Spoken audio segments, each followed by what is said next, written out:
It began with silence. No warning. No goodbye. Just a headline that said Yu Menglong was gone. An accident, they claimed. A fall from a high-rise in Beijing, nothing more. Within hours, every post about him vanished. The studio said nothing. The media turned away. But something didn't feel right, because when the truth dies that fast, it doesn't stay buried for long. Then, the whispers started. A director suddenly losing control online. A producer deleting everything. A billion-dollar company collapsing overnight. And then, something far stranger. 9 generals, all loyal to China's highest power, purged within days of each other. Coincidence? Or the beginning of something that even the powerful couldn't contain? Every clue pointed back to one place, a gray art museum in Beijing, hidden behind locked doors and unmarked corridors. That's where some believe Yu spent his last hours. That's where the curse began. Now, months later, the system that tried to erase him is starting to tear itself apart. Celebrities vanish, stocks crash, commanders fall. And through it all, one question remains. Was Yu Menglong's death really an accident, or the spark that set off the quietest revenge in modern Chinese history? It started with a breakdown, public, erratic, and impossible to ignore.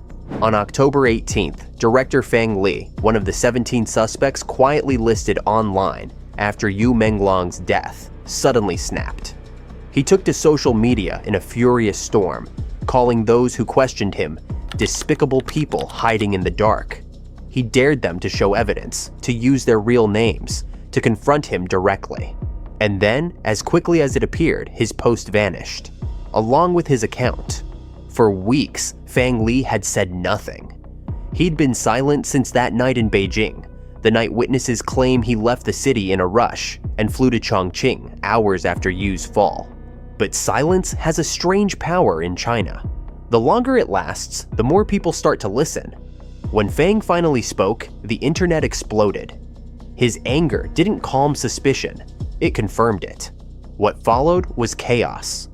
Investigators and online sleuths began tracing connections that no one was supposed to see. Fang's wife, Zhang Wei, is the executive director of Shenlin Film and Media, a company tied to another figure in the case. Du Qiang, also an executive there. Suddenly, the web between them began to look less like coincidence and more like coordination. Rumors surfaced that the Qihao Art Museum, a quiet gray building in Chaoyang District, wasn't just a place for exhibitions, but possibly a holding site, a private property used for something far darker. The museum, owned by Qihao Industrial Comporte, was said to have connections to municipal authorities, the kind of backing only powerful insiders could provide. People tried to get inside. A few even claimed they made it through a side door at night. They said the air underground was heavy, still, like something terrible had once happened there. They didn't go further.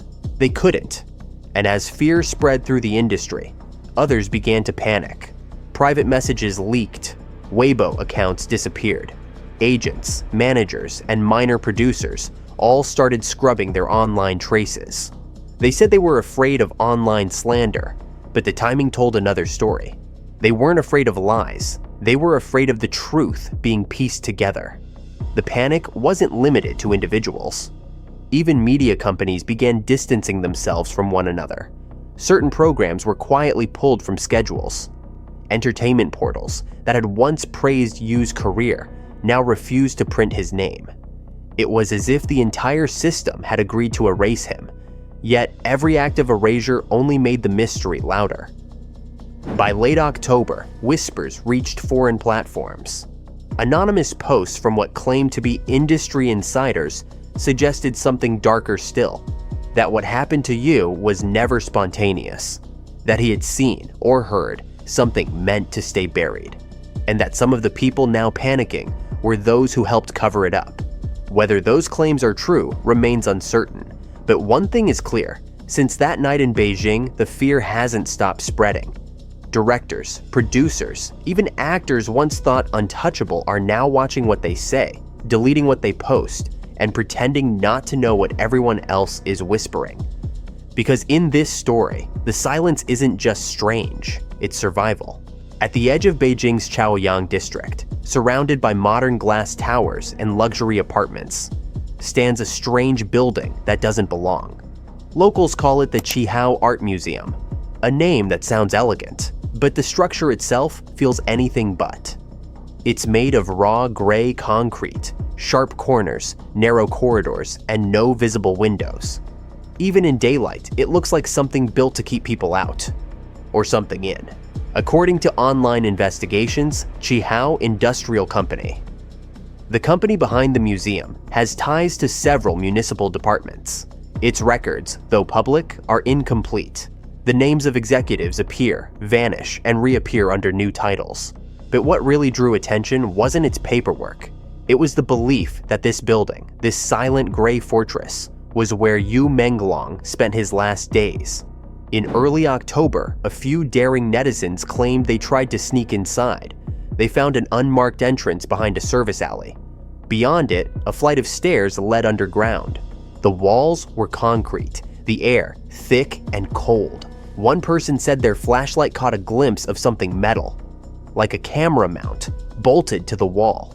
Another swore they heard a faint echo, like someone breathing behind them. They didn't stay long enough to find out. Around the same time, whispers of a video began to surface on Chinese forums. A file allegedly taken from that very basement. It was said to show Yu Menglong alive but barely recognizable, bruised, weak, surrounded by shadows. The rumor claimed the clip was being sold on the dark web for $100,000, each copy embedded with a digital watermark to trace the buyer. Anyone who tried to leak it would be identified immediately. No one has ever proven the video exists. But the story alone was enough to send shockwaves across the internet. Screenshots, audio fragments, and blurred stills appeared briefly before being deleted. In one supposed snippet, a man's voice could be heard saying, "What's the big deal if a man bleeds a little?" Others described the sound of a door slamming, and a scream that was cut short. True or not, the rumor became something larger than evidence. It became a symbol of fear, of censorship, of what happens when a story becomes too dangerous to tell. Meanwhile, those connected to the museum stayed silent. No public tours, no official statements. The last exhibition listed on its website was months before Yu's death. Even that page is gone now. Satellite images show a courtyard below ground level, a sunken plaza, once part of an old industrial depot. From above, it looks like a wound cut into the earth, and deep beneath it, people imagine a corridor lit by harsh white light, the same color seen in many of Yu's live streams before he vanished. Fans analyzed reflections in his water bottle, the sound of the room's acoustics, even the gray wall behind him. Many believe those live streams weren't from his home, but from that basement.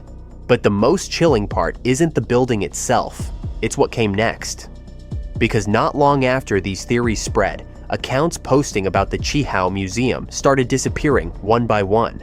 Entire discussion threads were wiped, keywords were banned. Even private messages vanished mid-sentence. Someone, or something, was cleaning up. By then, people weren't just talking about Yu anymore. They were talking about the system that seemed to protect those who might have hurt him. And in that silence, the dark web rumor took on a life of its own, transforming from gossip into a kind of collective nightmare. Because in China's digital age, the truth doesn't just disappear, it sinks deeper, darker, into the parts of the internet where light never reaches. And somewhere in that darkness, people still whisper that the Qihao Museum was never just a museum. It was a secret built in plain sight, and the key to a story the world was never meant to see. On October 14th, a faint voice echoed from a dark studio in Taipei. The screen flickered. A group of paranormal investigators from Channel 204, a small Taiwanese TV show, claimed they were trying something few dared, to contact the spirit of Yu Menglong. They placed an EVP recorder on the table, the same device ghost hunters use to capture sound frequencies beyond human hearing. When asked, "When will your case be brought to light?" a faint answer came back, October. Then, barely audible, another word, 18. At first, people dismissed it as coincidence, but days later, that same date, October 18th, became the day director Fang Li lost control online. The day the panic truly began. Then came another voice. Not from the dead, but from across the world. A British psychic named Ty William uploaded a video to her channel, claiming she had seen visions of Yu's spirit. Her warning was careful, almost apologetic. "Take this as entertainment," she said. "But I feel his story isn't over, and those who hurt him will soon face their own ending." The video went viral overnight, and suddenly, thousands began to wonder, what if the curse wasn't just superstition? Tai spoke about Song Yiren, an actress once close to Yu. She claimed Song was already facing karmic retribution, losing endorsements, being unfollowed by other celebrities, quietly blacklisted by studios. Tai described her as living in denial, protected by power she no longer controls. Then came the line that silenced her viewers. "You may be high up now," she said, "but the horse you're riding will throw you down." In China, these words spread like wildfire, even though they were never officially published. People began connecting every sudden downfall, every new scandal, to what they called Menglong's curse. They didn't mean ghosts, they meant the invisible law of consequence. The idea that you can hide the truth, but not its price. Online, fans began calling Yu the Gentle One with a spine of steel. They believed he had tried to fight back, to expose something bigger, and that his death had set a kind of spiritual chain reaction into motion. Across Weibo and Bilibili, users posted poems, candle icons, and coded messages like "October Speaks." Each time the posts went viral, they disappeared within hours. Some say it was the government censoring superstitious rumors. Others believe it was fear, not of ghosts, but of what the metaphor really meant, that even the untouchable are not immune to collapse. Psychic or not, Ty's words seemed to predict the unraveling that followed. Executives fell ill, investors pulled out, entire studios faced bankruptcy. Even Mango TV's empire began to tremble, losing over $1.7 billion in just weeks. But what scared people most wasn't the idea of a curse. It was that the pattern made sense. Everyone who had silenced Yu, abandoned him, or profited from his pain was now falling, one by one. No one could prove the connection. Yet in a country where truth and myth often blur, the difference hardly matters, because sometimes what we call a curse is just history finding its balance, in its own quiet, merciless way. Before Yu Menglong became a household name, he was just another dreamer standing under bright lights. In 2013, he joined the show Superboy, singing his way through the rounds with a calmness that made him stand out. He wasn't the loudest or the flashiest, but he had something most didn't: quiet conviction. That same year, he signed with Tianyu Media, a talent agency that promised to turn him into a star. At first, it looked like a dream. The company housed many of China's biggest idols, backed by deep connections to Hunan TV and Mango Media. They had the resources, the influence, the power to decide who rises and who disappears. Yu was young, ambitious, and grateful, but over time, he began to realize that every opportunity came with invisible chains. By 2015, he had his breakout role in Go Princess Go, a quirky drama that became an overnight phenomenon. For the first time, Yu saw what fame really looked like, and what it cost. Soon, his contract was extended under new terms, harsher, longer, and nearly impossible to escape. To leave Tianyu, he would have had to pay a 200 million RMB penalty, an amount no artist could afford. Meanwhile, Tianyu Media began changing direction. Its music division was quietly abandoned. Instead, the company poured money into drama production, brand partnerships, and talent control. And at the center of that web stood a pair of powerful figures: Li Dong and Li Rugang, names that most of the public never hear, but every insider knows. Li Dong, daughter of Li Changchun, a former Politburo Standing Committee member, and Li Ruigang, a former political official turned media tycoon, controlled a vast empire through CMC Capital, the China Media Capital Group. Their portfolio was staggering. Investments in IQIYI, Bilibili, Kuaishou, NetEase Cloud Music, even Mango TV itself. Through these networks, Tianyu wasn't just a talent agency, it was a system. One that could decide an artist's fate with a single call. Yu was trapped inside it. His fame grew, but his freedom shrank. He wanted to start his own studio. Fans even encouraged it. But the penalty clause made that impossible. The contract didn't just own his performances, it owned his name, his image, his time, and even his silence. By 2021, insiders noticed he looked tired, thinner, quieter. He avoided interviews. He started live streaming from strange, colorless rooms. Fans thought it was artistic choice. Now, many wonder if it was something else. Around that same time, CMC's empire expanded overseas. In February 2024, it invested in CAA, the world's largest talent management agency in the United States. And through Li Ruigang, it gained direct access to Hollywood's elite circles. From Beijing to Los Angeles, the same invisible strings pulled the same marionettes. But even the strongest systems eventually break. When Coco Lee, another artist connected to the same entertainment network, publicly accused producers of corruption on The Voice of China. She died soon after, officially ruled a suicide. To the public, it was tragedy. To insiders, it was a warning. After Yu's death, that warning turned into panic. People began drawing lines between Tianyu, Mango, CMC, and the deaths that followed. Suddenly, the industry's golden empire didn't look invincible. It looked infected.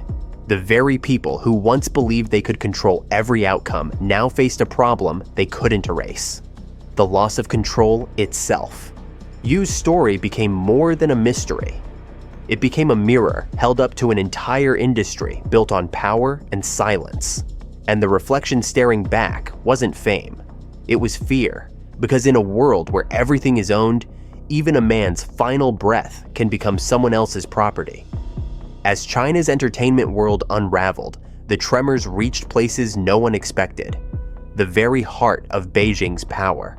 What began as a celebrity's mysterious death was now echoing through corridors lined with soldiers, officials, and fear.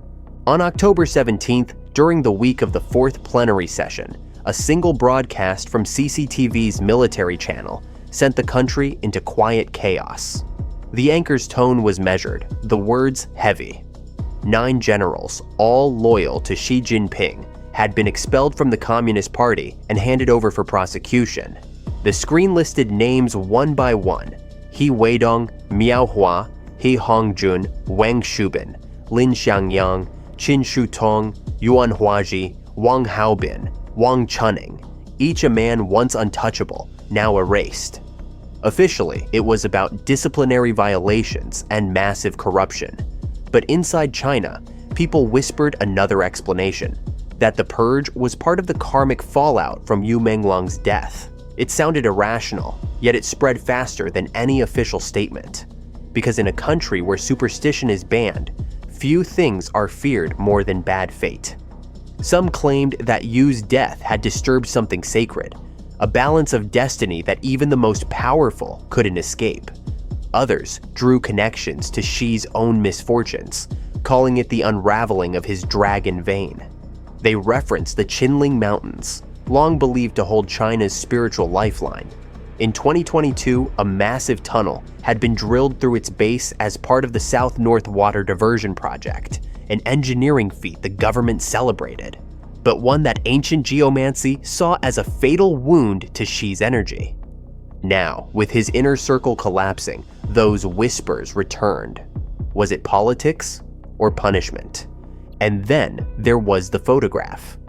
On the same day the generals fell, a man believed to be Qin Gang, the long-vanished former foreign minister, appeared in an image taken at the Qihao Art Museum, the same building many believed was Yu's final prison.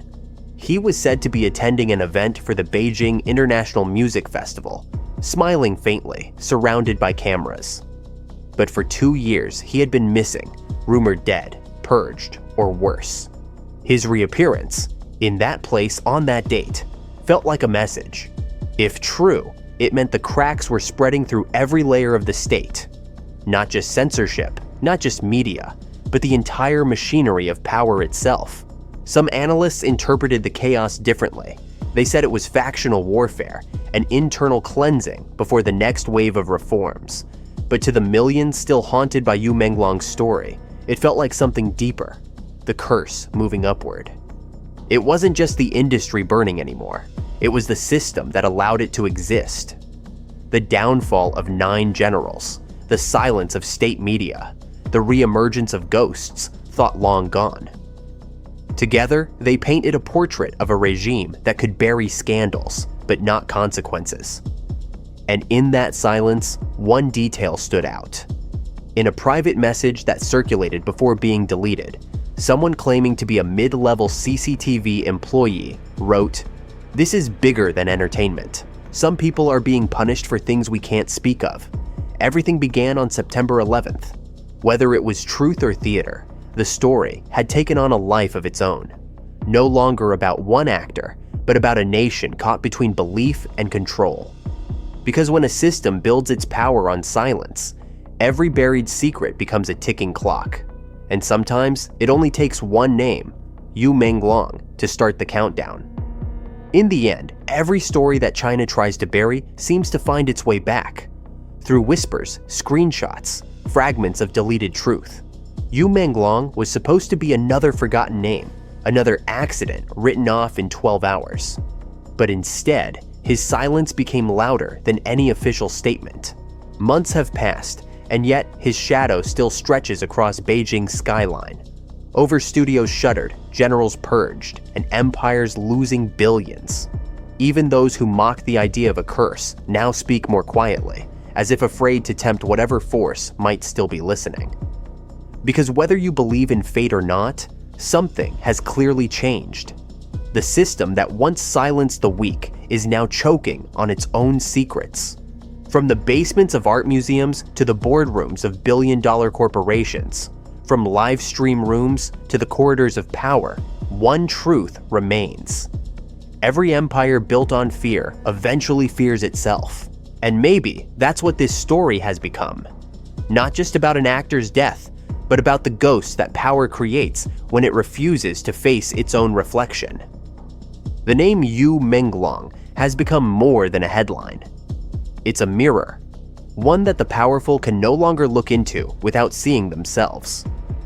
Because in a country that worships control, there is nothing more terrifying than the one thing they can't control: the truth.